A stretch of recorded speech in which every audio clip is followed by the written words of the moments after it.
ان کے بارے میں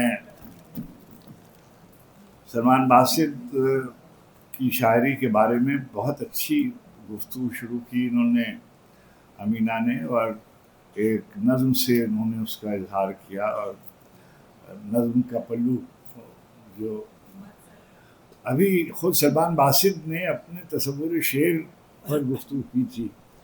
میرا خیال یہ ہے کہ نثر میں تصور شعر بیان کرنا میرے لیے اتنا اہم نہیں ہے جتنی اہم یہ بات ہے کہ آپ کی شاعری پڑھ کر، آپ کی کتاب پڑھ کر آپ کا تصور شعر. میں نے جب ابریشم کتاب کی صورت میں میرے سامنے آئی تو سب سے پہلے مجھے علامہ کا ایک شعر یاد آیا، ہو حلقہ یاراں تو ریشم کی طرح نرم، رزم حق و باطل ہو تو فولاد ہے مومن، یا مسافر زندگی میں سیرت فولاد پیدا کر، شبستان محبت میں حریر و پرنہ ہو جا.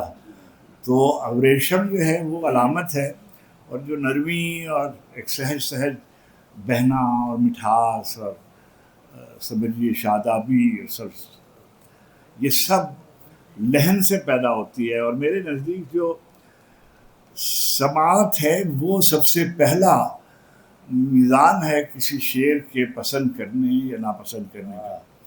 جب آپ پڑھتے ہیں تو میں سنتا ہوں، اگر فوری طور پر آپ کے لفظوں کا در و بست اور آپ کی بحر اور آپ کا وزن اور آپ کا جو ردم ہے آپ کے بیان کا وہ مجھے متاثر نہیں کرتا، تو خیال اور فکر کتنی بھی اعلیٰ اور کیسی ہی عرفہ کیوں نہ ہو، وہ بات کی چیز ہے. پہلی بات آپ کا کہا ہوا شعر، مصرع، لفظ میری سماعت کو متاثر کرتا ہے، متوجہ کرتا ہے یا نہیں کرتا. اب اس کی روشنی میں سلمان کو دیکھا جانا چاہیے. حلیم نے بہت اہم بات کہی، اور ہمارے ہاں گزشتہ صدی سے بہت سے ایسے رویے آ رہے ہیں جو ہمارے مشرق کے اور خاص طور پر ہمارے دین کے جو مسلمات ہیں اس کے بارے میں سوال اٹھاتے ہیں. سوال اٹھانا ہر شخص کا حق ہے اور اس کو اٹھانا چاہیے، مگر اس کا جواب بھی صاحبان علم کو اور دینا چاہیے. نوسٹیلجیا کو ایک بیماری کی شکل میں بتایا گیا، جبکہ ہم سے یہ کہا گیا کہ ساری سرگزشت جو ہے وہ آتش رفتہ کا سراغ ہے. ساری ہماری زندگی جو ہے وہ کھوئے ہوئوں کی جستجو ہے. یہی ہمیں بتایا گیا، اور اسی کو ہم اپنے لیے میزان سمجھتے ہیں اور اس کو مثال سمجھتے ہیں. نوسٹیلجیا سے طاقت کشید کی جاتی ہے. اب جو موجودہ مسلسل بہت سی تھیریز کا ذکر آتا ہے، اور یہ خاص طور پر یہ جو یونیورسٹیوں کی درسگاہوں میں پڑھائے جانے والے مضامین ہیں اس میں درسی ضرورتوں کے تحت لنگوسٹک تھیریز وغیرہ جنہیں ہم کہتے ہیں کہ ماڈرنزم اور پوسٹ ماڈرنزم اور لنگوسٹک فلاسفیز میں بہت خاک اڑائی ہے، اور اس میں جو اصل مضمون ہے، موضوع ہے، وہ بیچ سے غائب ہوتا جاتا ہے. اور جو جوہر ہے ادب کا، جو شعر کا، سب سے پہلے تو مجھے لطف کی ایک صورت پیدا ہونی چاہیے. I should feel happy about it. میں پڑھوں کوئی شعر تو میرے اندر ایک شرح پیدا ہو، میں خوش ہوں. میں کوئی میوزک سنوں تو مجھے تلذذ اس کی موج میں آؤں اور اس کا لطف اٹھاؤں. میں نے جب پہلی دفعہ سلمان باسط کو سنا، میرے دوست تھے رؤوف امیر، میں اکثر وہاں جایا کرتا تھا، تو میں نے ان کا ایک مضمون سنا، اور مجھے یعنی بڑی تکلیف ہوئی کہ ایک شاعر، یہ جو ایک اچھا لکھنے والا جو ہے یہ ضائع ہو جائے گا. اور میں نے ان سے کہا کہ آپ جو خاکے لکھ رہے ہیں یہ ضرور لکھیں، مگر آپ کا جو پوٹینشیل ہے، آپ کا جوہر جو ہے وہ آپ سے کسی بڑی چیز کا متقاضی ہے. میں نے اس وقت، آج سے کوئی سمجھیے 30 برس پیشتر، میں نے ان سے یہ بات کہی تھی. اچھا، اب یہ بار بار یہ کہا گیا کہ یہ مجموعہ جو ہے 41 برس کے بعد آیا. 41 برس کے بعد کتاب شائع ہوئی ہے، اس کا مطلب یہ نہیں ہے کہ 41 برس تک بیٹھے رہے خاموشی سے اور جب 41 برس پورے ہو گئے تو انہوں نے لکھنا شروع کیا. ظاہر ہے جب یہ جوان ہوں گے تو انہوں نے شعر لکھا ہوگا. اور ان کی کتاب سے واحد متکلم ہمارے ہاں عام طور پر یہ سمجھا جاتا ہے کہ واحد متکلم جو ہے وہ خود شاعر ہے. اگر واحد متکلم شاعر بھی ہو تو عشق صداقت لکھواتی ہے. تختی لکھنا کھیل نہیں ہے، دل کی طاقت لکھواتی ہے. تو جو ہم شعر لکھتے ہیں وہ اپنے دل کی طاقت پر لکھتے ہیں اور اپنی سچائی سے لکھتے ہیں.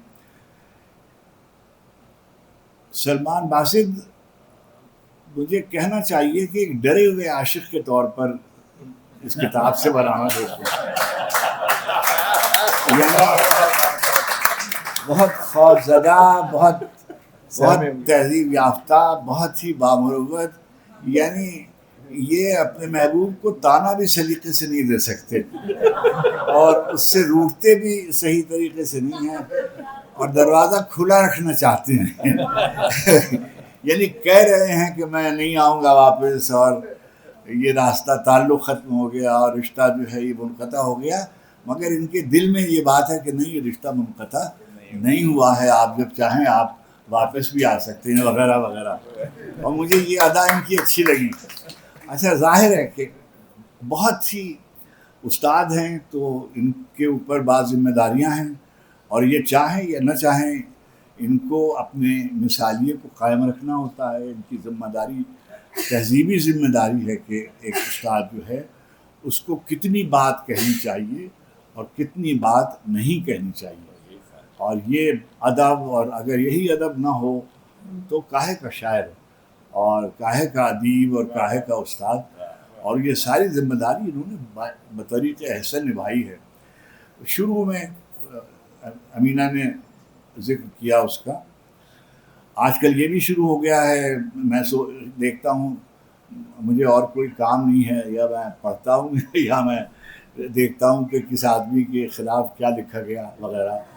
تو آج کل اقبال جو ہیں وہ موضوع بحث بنے ہوئے ہیں.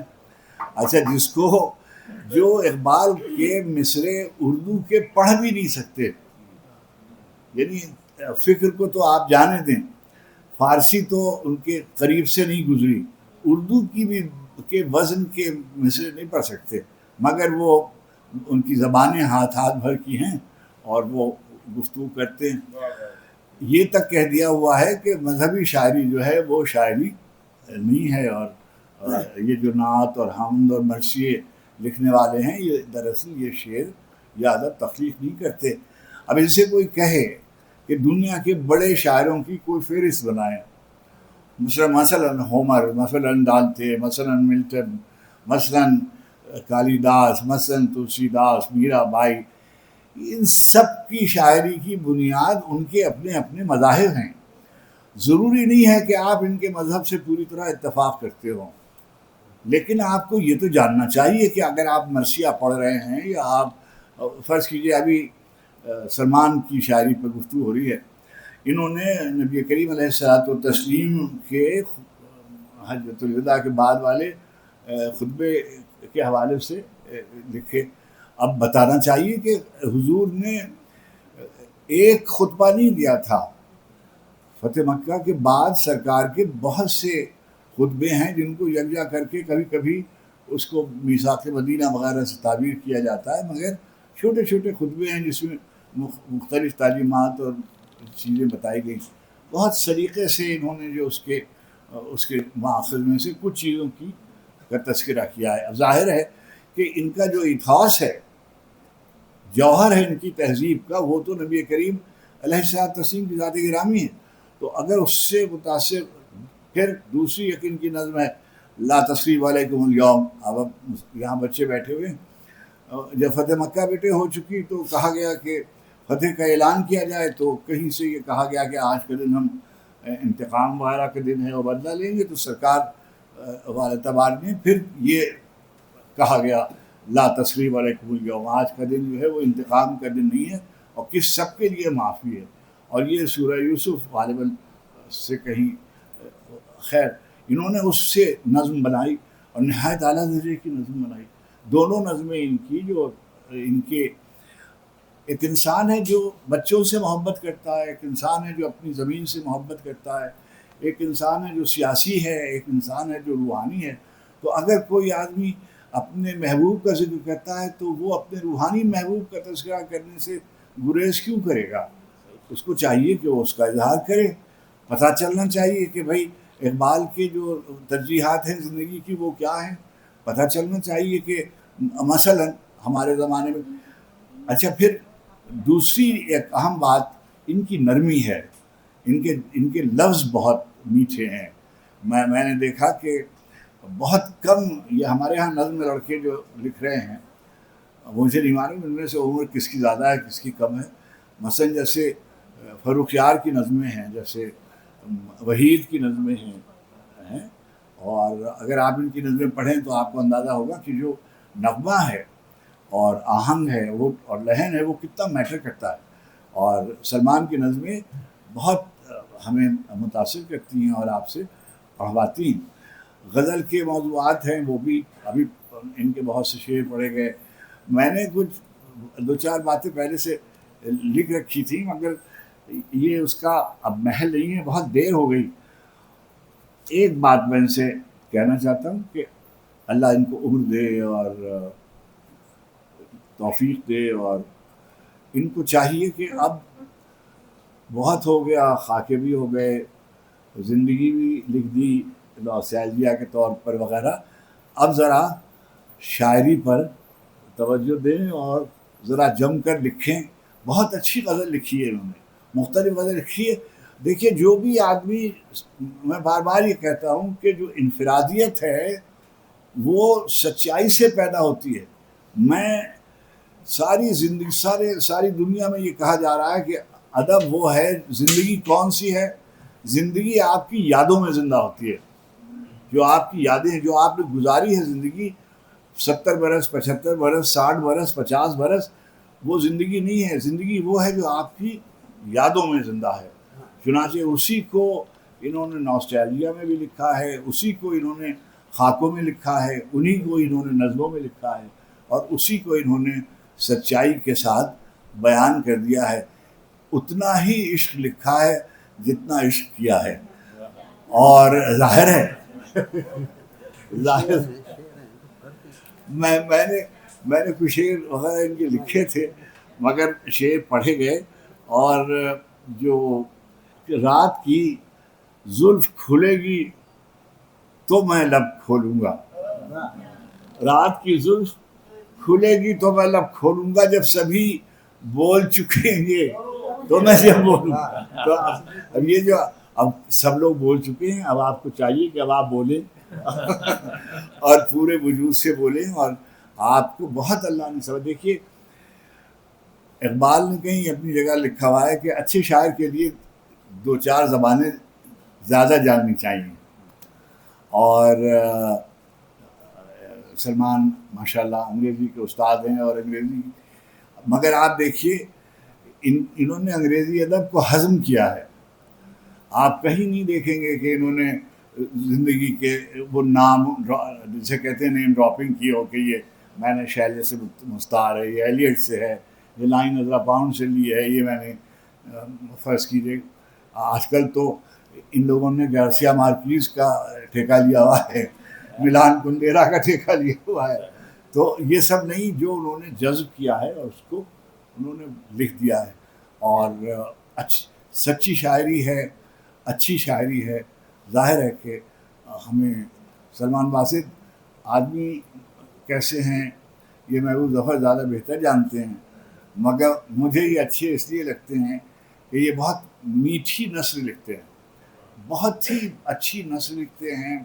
نغمہ ان کے ہاں ہے، لہن ان کے ہاں ہے، نرمی سے لفظ گھڑتے ہیں، بہاؤ ہے، ردم اور رائم جو ہے وہ ان کی سرشت میں ہے. ان کی نثر بھی ایسی ہے زندہ، بہت روشن مصرع لکھتے ہیں. اللہ کریم ان کو سلامت رکھے اور توفیقات میں ان کی اضافہ کرے. آپ سب تشریف لائے، آپ کا بہت شکریہ، بہت مہربانی.